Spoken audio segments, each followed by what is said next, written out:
Hello ladies and gentlemen, I am SidAlpha. Now I know that a lot of people aren't huge fans of the products that Telltale Games puts out. Relying entirely on story with only token QuickTime events and timed dialogue options being their only notable gameplay features, these are usually only roughly considered games by the loosest definition of the word. More like a choose-your-own-adventure or graphic novel series than anything else.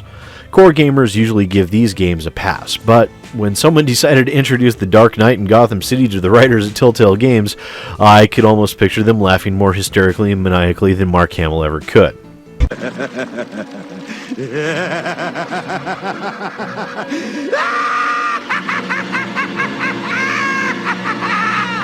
Now, I am a huge fan of Batman, but I couldn't stand the buggy, broken, unplayable messes that Warner Brothers released with the Batman Arkham series.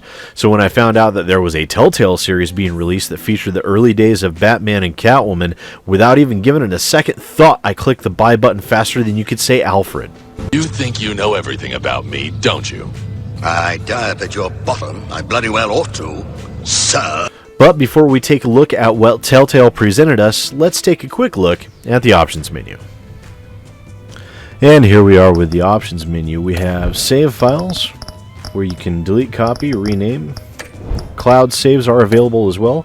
Controls, fairly basic as with any Telltale Games series, and naturally these are not rebindable, but you know, WASD, T for show selectables, P escape for pause, and mouse for select action.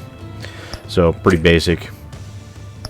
Audio and video, you do have master volume, music volume, display subtitles on or off, subtitle size, and you can adjust your brightness, which I guess, oh, this does say audio video settings here. And then gameplay, we have invert y-axis on or off for display style, standard or minimal. And we have graphics, which the resolution is on a slider bar. We have 800 by 600 all the way up to 4K. Anti-aliasing, no idea what kind, but that is either on or off. And then full screen on or off. So very, very, very basic and extremely normal for what you see with the Telltale Game series. And unfortunately, this is, well, I shouldn't say unfortunately, this is very much one of those style of games where the options menus don't really have to be robust, because this is very much more a graphical novel than it is anything else. So it can get a pass with not having a lot of robust feature sets that other games would need, because it simply doesn't need them. So there you have it. It's bare bones, but functional enough for the type of game that this is. Now, as is typical with a Telltale series, it starts you off with very little preamble, launching you right into a scene where City Hall is being broken into by some of Falcone's men, Falcone being the largest and most feared crime boss in Gotham. Now, this is the early days of Batman's story arc, but this isn't an origin story. Batman is already an established character in Gotham City, but this is at a point in time where Harvey Dent is running for mayor, and this isn't your kid's Batman. No, the game shows the grit and gothic darkness that made Batman the character that worked his way into our hearts. Hell, even a security guard is shot in the friggin' head in the opening scenes of the game.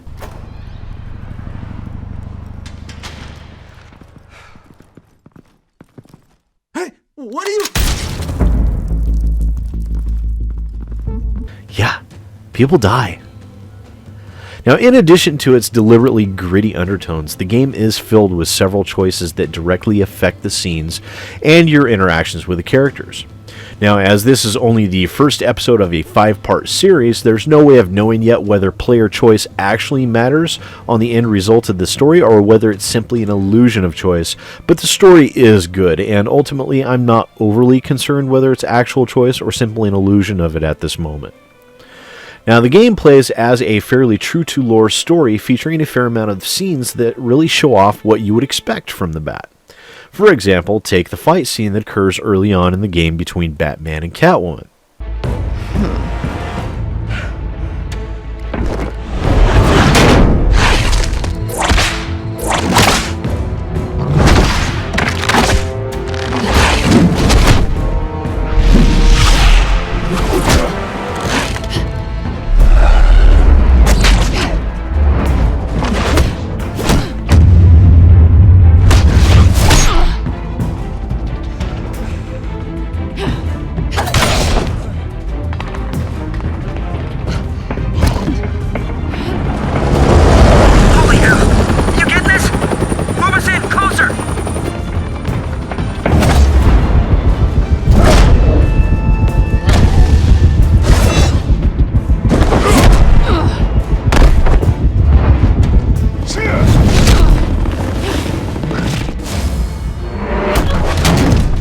It's over. I wouldn't be so sure.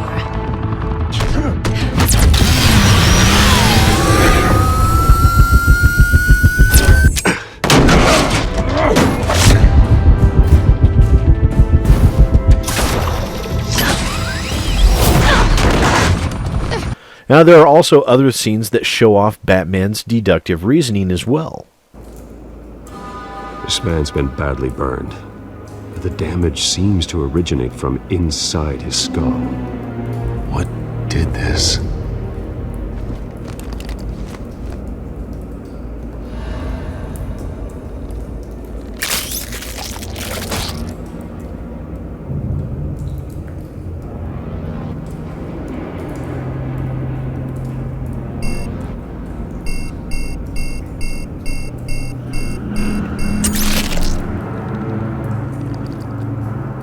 Sensors say it's an incendiary round. Phosphorus residue. This could have superheated the contents of the canister, causing the aforementioned boom. Blood. Broken nails. Bits of human flesh.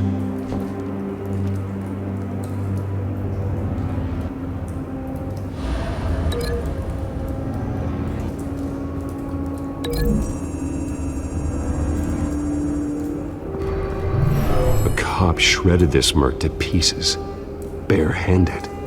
God, what would cause someone to do that? The nerve agent could make them psychotic. And Batman's careful planning as he orchestrates a fight scene when he goes after Falcone.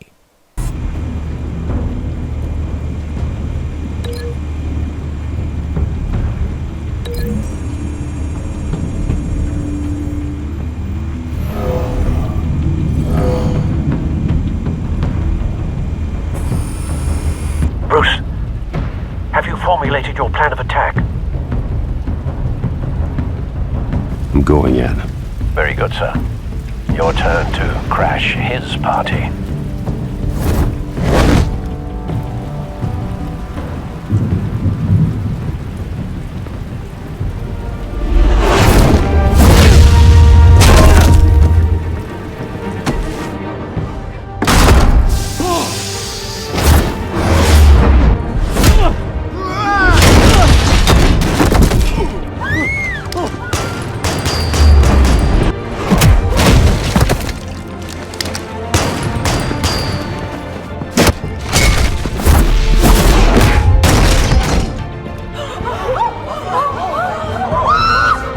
Although I have to say the detective scene and the scenes where Batman looks for the most effective way to work through the guards denotes a pretty severe lack of meaningful interactivity and choice that is still, unfortunately, a typical hallmark of Telltale Games.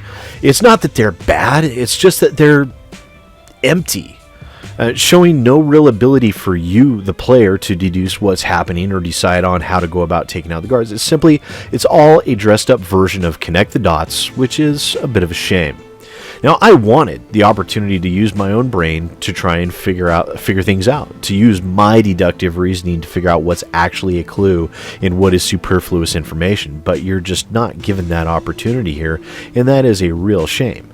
You aren't even given multiple choice in taking out the guards, either. The game's illusion of choice and gameplay really boils down to simply 5 dialogue choices that are made throughout the course of the game, which is also a bit short, by the way. Clocking in at an hour and 45 minutes, the episode is a bit shorter than a typical Telltale Games episode, and it's not without its bugs or glitches either. Now, I found one part where I actually had to exit the game and start over because the game wouldn't by start over, let me go back and clarify. By start over, I didn't mean start the game over. I meant go back into the last save point. Start over from the last save because the game wouldn't let me out of the codex no matter what I did. Now, also, there have been numerous reports and player reviews on the Steam page stating that a lot of people's gameplay suffered from stuttering, 10 frames per second or less, and some people even reporting having issues adjusting the graphics settings. Now, I experienced none of these issues outside of that one with the codex, which I did see at least one other person leave a review on Steam stating that they had a problem, so that is a repeatable bug. However, Telltale did put a disclaimer on the store page stating, if you're experiencing performance issues, you may need to update the graphics card drivers to the latest available. If you're using a laptop, please use your dedicated graphics and not Intel integrated graphics. So there it is. A lot of the visual problems could be boiled down to graphics drivers or Intel integrated, which has never really been the best, guys. I mean, come on. But, you know, I'm not going to say for a fact that the game's not buggy and then it's all user error at that point, but it could be some of it, you know. So, but bear that in mind before you go making any decisions on this game or not. Now, all in all, however, the game is a very standard Telltale Games offering, which is the first of 5 installments of what is shaping up to be a fantastic Batman visual novel. Phenomenally well written, superbly voice acted, and in keeping with the Batman lore, this game is a must-own for lovers of the Batman story. So, this has been a look at Batman, the Telltale series. Available today, August 2nd, on Steam for $25, or your original equivalent. And yes, the $25 price tag does get you all 5 episodes, which Telltale usually releases one every 1 to 2 months. And if you're a fan of the Batman, then you need to buy this. Now, once again, I am SidAlpha. Please don't forget to like, share, and most importantly, subscribe. My channel only grows if you let it grow. Thanks again for watching, ladies and gentlemen, and I'll see you next time. My contact. He'll be expecting a cat, not a bat. When are you supposed to meet him? 15 minutes ago. Hi there, boys and girls. Thanks for checking my video out. If you liked what you saw, don't forget to hit that like button and maybe even that subscribe button. Trust me, it works really good. Don't forget to share with your friends, and if you're interested in following me on Twitter and Facebook, the links for that are in the description down below. I also have a Patreon if you're interested in helping to support the growth of my channel, and the link for that is down below as well. And once again, thanks for watching and supporting my channel, guys. I really appreciate it.